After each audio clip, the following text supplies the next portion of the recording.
show was just read out stuff, long form stuff from magazines, which is what we did last week. This thing was pretty long. It was good, but kind of long. And so why not comedy pieces too? Shouts and Murmurs is someone funny, and I'd never seen this writer before. Her name is Katie Nguyen, and the piece is called Times You Didn't Tip and Ruined Someone's Life.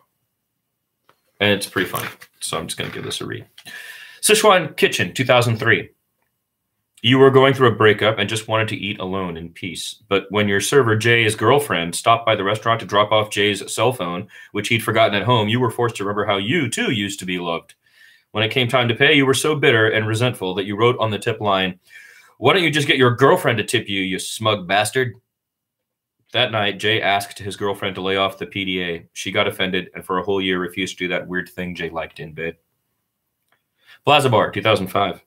When you drank yourself sloppy, vomited in the corner of your booth, and left 7 business cards instead of a tip, Joel's rough night was only just beginning. Having to clean up your mess for no tip was the last straw. After his shift, he cried in the alley behind the bar for 20 minutes, questioning every decision he'd ever made. Then a stray cat attacked him, and now Joel can't enjoy cats anymore. Joel used to love cats. Dunn Brothers Coffee, 2006.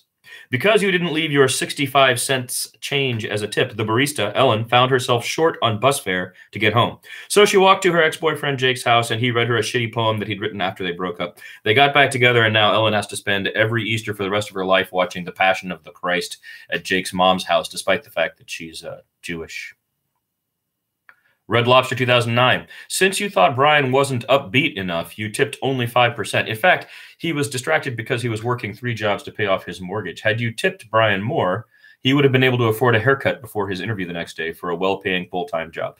But Brian didn't get a haircut. It turned out that the interviewer's ex-wife had cheated on him with a guy who had long hair, and Brian didn't get the job. The bank foreclosed on his home, and now he lives with his polyamorous younger sister and her lovers.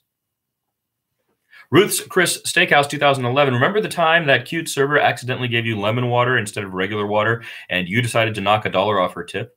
Well, Molly could have used that dollar when her friend went into diabetic shock because of low blood sugar. Molly managed to find a vending machine, but she didn't have any bills smaller than a 20. Molly's friend was taken to the hospital, and though she made a full recovery, she was charged $2,000 for the ambulance ride.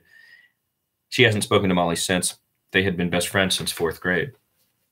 Turtle Dove Cafe, 2015. It was Sweet Young Tommy's first day on the job, and he was trying his hardest. But even though he gave you an extra espresso shot and whipped cream, you didn't tip him.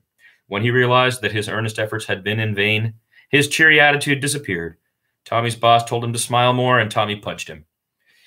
Tommy lost his job, had to give up his HBO subscription, and became that annoying person who interrupts every Game of Thrones conversation, telling everyone not to spoil it for him, even though it's been months since the show aired.